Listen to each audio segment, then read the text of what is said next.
Bienvenue dans votre journal du soir sur Icône TV. Démarrage de l'examen du certificat de qualification professionnelle ce lundi. Véronique Toye-Fodé-Mewanou, ministre par intérim des enseignements secondaires, techniques et de la formation professionnelle, a procédé au lancement officiel des épreuves écrites au lycée technique Koulibaly de Cotonou. 2490 candidats repartis dans 33 centres de composition composent depuis ce lundi 24 mars 2025 pour le compte de l'examen du certificat de qualification professionnelle. Véronique Toye-Fodé-Mewanou, ministre des Affaires sociales et de la microfinance et ministre intérimaire des enseignements secondaires, techniques et de la formation professionnelle, a procédé au lancement des épreuves écrites au lycée technique Koulibaly de Cotonou. La ministre, en invitant les candidats à être sereins et calmes, les a exhortés à garder confiance en eux. Elle a insisté sur l'utilité de cet examen pour les candidats. Elle souligne qu'ils valident des compétences essentielles pour l'entrée dans le monde du travail et assure une meilleure insertion professionnelle. L'initiative en cours au Bénin donne une chance à tous les postulants d'intégrer une activité professionnelle avec un diplôme certifiant dont la réputation va au-delà des frontières béninoises. L'examen se tient sur toute l'étendue du territoire béninois et vise à évaluer les connaissances et aptitudes des candidats dans leurs domaines respectifs. Il sera suivi des épreuves pratiques après la phase des épreuves écrites afin d'apprécier la maîtrise des techniques et méthodes propres à chaque métier. La composition se tient dans 18 métiers, toutes catégories confondues. Depuis 58 ans, la Loterie nationale du Bénin LNB-SA accompagne les Béninois avec passion. Le 58e anniversaire est l'occasion de revenir sur son parcours, ses défis et ses liens avec les parieurs. Quel secret derrière cette longévité? Découvrons tout ça avec Jean-Théophile Oti. La Loterie nationale du Bénin SA célèbre ses 58 ans d'existence depuis ce dimanche 23 mars 2025. Une aventure qui a débuté en 1967 sous le nom de la Loterie nationale du Dahomey.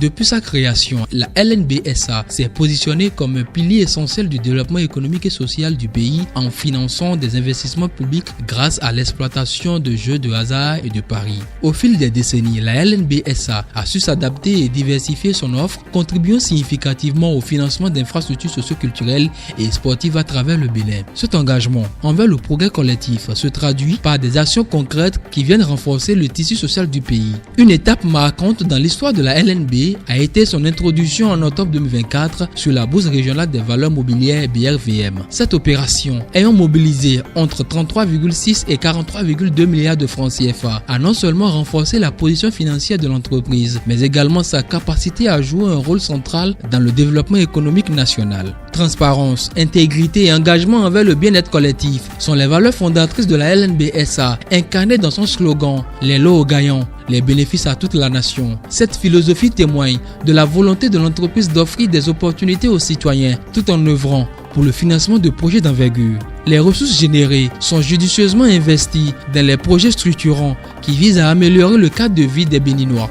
Les dernières années ont été particulièrement fructueuses pour la LNB-SA. Son chiffre d'affaires a connu une progression étonnante, passant de 10 milliards de francs CFA en 2016 à plus de 100 milliards de francs CFA en 2023. Ce parcours exceptionnel illustre la capacité d'adaptation de l'entreprise face à l'évolution du marché tout en demeurant fidèle à sa mission sociale. L'introduction en bourse a ouvert de nouvelles voies de financement, renforçant son impact sur le développement national. Du haut de ses 58 ans, la Loterie nationale du Bénin SA a posé de nombreuses actions sociales dans la dynamique de son slogan « Les lots aux gagnants, les bénéfices à toute la nation ». Suite au drame survenu dans l'arrondissement de Datori, à une vingtaine de kilomètres de Kobli, faisant plusieurs morts, la Loterie nationale du Bénin a répondu à l'appel de solidarité nationale du préfet de l'Atakora en offrant aux sinistrés des sacs de maïs, de riz, des bidons d'huile végétale, des paquets de tôle et des cartons de pointe. De 2016 à 2023, la LNB arrache de nombreux jeunes des griffes du chômage grâce à ses quarantaines de centres de jeux et à ses 3000 points de vente implantés sur toute l'étendue du territoire national. La Maison du Bonheur ne s'arrêtera pas là. Elle joue aussi pleinement sa partition pour une éducation de qualité. C'est ainsi que le Collège d'enseignement général 2 de Banter et le CEGEC Badagry ont reçu respectivement un module de 4 classes et un bâtiment de 4 classes. À Dangbo,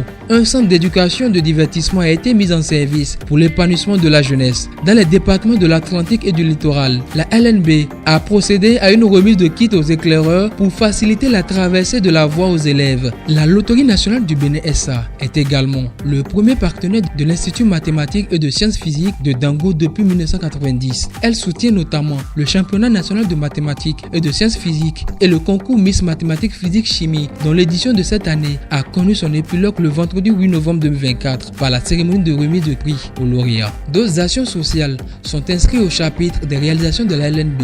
En effet, la localité d'Avamé dans la commune de Toribosito a reçu une unité de transformation du manioc et un centre d'accueil des enfants avec clôture. Les localités de Médé-Djonou et de Pongyan reçoivent respectivement également dans la commune d'Adjara un centre de métier composé d'un espace exposition verte, d'un atelier, d'une cafétéria et dans la commune de Dessa-Zoumé un centre polyvalent d'éducation et de divertissement. À Kové, dans le département du Zou, c'est une tribune officielle qui a été érigée par la Loterie nationale du Bénin sur le stade omnisport de Kové. La LNB dispose également d'un club professionnel de football, l'Autopopo Football Club, qu'elle finance entièrement. Ce club a été champion du Bénin en 2020-21 sous le leadership de son président, M. Gaston Zossou, directeur général de la LNB SA, et a représenté le Bénin à une Coupe CAF en 2023 et une Champions League africaine en 2021.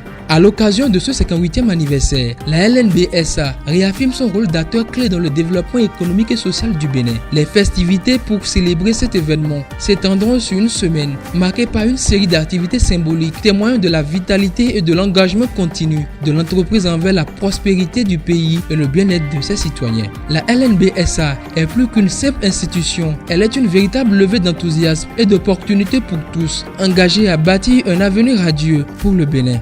Pour marquer cette journée spéciale, tentez votre chance au loto 590 et entrez dans le cercle des heureux millionnaires de la LNB SA. Votre prochain grand coup pourrait être encore cette semaine pour les tirages de la journée 11h, 14h, 18h et 21h dans les différents points de vente qui seront ouverts toute la journée pour faire également le maximum de millionnaires. Pour jouer, rendez-vous dans les points de vente agréés ou tapez étoile 590 dièse ou www.lnbloto.bj. Jouez et célébrez avec nous le nombre 58. Et une aventure de la LNB-SA qui a débuté en 1967 sous le nom de Loterie nationale du Dahomey. Depuis sa création, elle se positionne comme un pilier essentiel du développement économique et social du Bénin en finançant des investissements publics grâce à l'exploitation de jeux de hasard et de paris. Les parieurs apprécient ici à leur juste valeur leur parcours avec la Loterie nationale du Bénin, LNB-SA.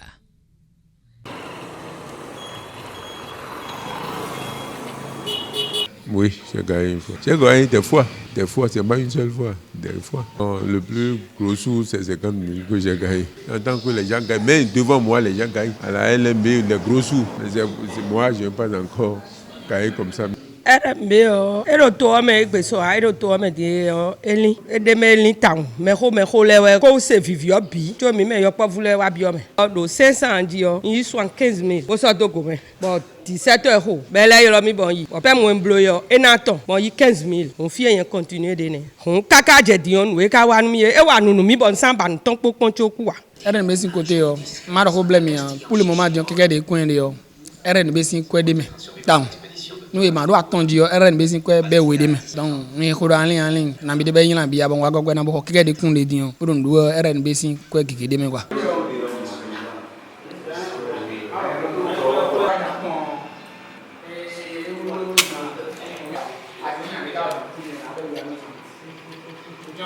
no gae da yi hwenu edo moyo no gae edo ewa wa we yo no gae dele awa ton yo no blo e fort de wa de aton dion e ramblu e mi ta Nyan bio yepo ndo nous ici au kenken bonu direction par exemple direction de bloro abomé din vla no bo nous ici tellement bosé de pour aboy confirme mi on et na compte pas des fois et on doit dire dimbo quoi y non fait au père bon elle est dans le soir bon mais les quoi y non fait au nous mi père quoi bon nous gars c'est les kenken bon tirage ça mettons et do ko de wo et na compte il y a bon aujourd'hui ils ont fait beaucoup de routes mais ça reste mais il y a de l'eau aussi mais ça reste je vois que ces points-là, l'LNB peut encore corriger un peu, ça serait bon. Nous avons un blond de Jerami, Tokomi, Tom et Fitty, et des uniquement blond. Donc nous clé de deux de Bogban, et d'agnon. We go, nous éblouis call de nous, Fimiton les. Mintemon bolo kan gando e Fimiton les doigts, mais il finit beau ado nous quand il sort des soirs. Modérien. Et n'a compté quoi. J'adore Paris avec Betchile do. RNB nous mêlé quoi ça bon boule ton gabi mo. Toujours des vran vo adjinya. Ouais RNB sin kayan. Nous mêlé ton mien do RNB ni non yanjiko. En Côte d'Ivoire, le procès de l'ancien aide de camp de Guillaume Soro s'est ouvert ce lundi au tribunal d'Abidjan. Le commandant Abdoulaye Fofana ainsi qu'une quinzaine d'autres personnes sont poursuivis pour complot contre l'autorité de l'État et atteinte à l'ordre public. Arrêté en juin 2022, le procès du commandant Abdoulaye Fofana, ex-aide de camp de Guillaume Soro, s'est ouvert ce lundi 24 mars 2025 à Abidjan en Côte d'Ivoire. L'ex-officier supérieur de l'armée ivoirienne est poursuivi pour dissertation, trouble à l'ordre public et port illégal de treillis et insignes militaires. Il est par ailleurs inculpé dans une seconde affaire qui se tient en parallèle. Ce militaire à la retraite est accusé d'actes terroristes et de complot contre l'autorité de l'État dans le cadre des violences électorale de 2020. La justice l'accuse notamment d'avoir recruté des militaires pour mener des actions subversives lors des élections. Il est également suspecté de vouloir enlever le président de la République pour renverser le gouvernement et instaurer un organe de transition. Il se serait rendu à Ouangolodougou où il aurait rencontré un de ses présumés complices chargé de neutraliser mystiquement certaines personnes politiques et administratives. Les accusations qu'il rejette et promet faire le grand déballage lors de la reprise du procès le 14 avril prochain. Le Sénégal traverse une zone de turbulence budgétaire majeure. Ce lundi, le Fonds monétaire international a posé un préalable de taille avant toute reprise de discussion sur un nouveau programme d'aide financière. La clarification des erreurs de déclaration sur les finances publiques héritées par l'ancien régime. Le Fonds monétaire international FMI a révélé qu'environ 7 milliards de dollars de dettes ont été cachés par l'administration Macky Sall entre 2019 et 2024. Cette révélation confirme les conclusions de la Cour des comptes qui, dans un rapport publié en février 2025, dénonçait une sous-évaluation de la dette et des lacunes dans la gestion des finances publiques. Le FMI insiste sur la nécessité de comprendre les mécanismes ayant permis cette dissimulation et d'adopter des mesures correctives pour éviter qu'un tel scénario ne se reproduise. Parmi les recommandations figurent la centralisation des entités en charge de la gestion de la dette et l'instauration d'un compte unique pour le trésor public. Dans les semaines à venir, l'institution devra trancher, accorder une dérogation au Sénégal ou exiger le remboursement des prêts déjà accordés avant d'envisager un nouveau programme d'aide. Cette décision sera déterminante pour la stabilité économique du pays, déjà confronté à des défis budgétaires majeurs. L'Angola jette l'éponge. Le pays a annoncé lundi la fin de son implication dans la recherche d'une issue pacifique à la crise dans l'est de la RDC. Luanda justifie sa décision par la nécessité de se consacrer plus largement aux priorités générales définies par l'Union africaine. Après plus de 2 ans d'efforts, l'Angola met fin à sa médiation entre Kinshasa et Kigali, estimant que son rôle touche à sa limite. La présidence angolaise a officialisé cette décision le 24 mars, évoquant 2 échecs majeurs. La rencontre manquée entre Félix Tshisekedi et Paul Kagame en décembre et le boycott des discussions du 18 mars par les rebelles du M23. La méfiance croissante entre Kigali et Luanda a également pesé dans cette décision. Désormais, l'Angola veut se centré sur les priorités de l'Union africaine sous la présidence de Joao Lourenço. Un sommet virtuel devrait officialiser la fusion des processus de Luanda et Nairobi pour une approche unifiée. Parallèlement, le Qatar continue discrètement son rôle dans le dialogue entre Kagame et Tshisekedi. Selon certaines indiscrétions, un autre médiateur sera désigné les jours à venir. Allons, cette fois-ci sur le terrain, éliminatoire Coupe du Monde 2026, l'équipe nationale du Soudan du Sud a vécu une mésaventure frustrante à son arrivée en Libye ce dimanche pour son match au Soudan. Les joueurs et tout le staff ont été retenus plusieurs heures à l'aéroport de Benghazi en raison d'un manque de coordination avec la Fédération soudanaise de football. Gaius Agboakounou. Les joueurs de l'équipe nationale sud-soudanaise ont passé une journée inoubliable à l'aéroport de Benina en Libye. En déplacement pour affronter le Soudan du Sud en Libye, les Bright Stars du Soudan du Sud se sont retrouvés bloqués dans l'aéroport international Benina complètement désert à Benghazi ce dimanche 23 mars 2025. Ils affirment qu'aucun personnel libyen ou soudanais n'est venu les accueillir. La Fédération soudanaise de football a rapidement relayé l'information sur les plateformes numériques. Rappelons aussi que le Nigeria avait connu une mésaventure similaire lors des éliminatoires de la CAN Maroc 2025, ce qui avait conduit à une sanction contre la Libye avec un match perdu sur tapis vert. Ainsi va l'actualité de par le monde. Merci de votre fidélité. Prenez soin de vous et de vos proches et excellente soirée sur Cône TV.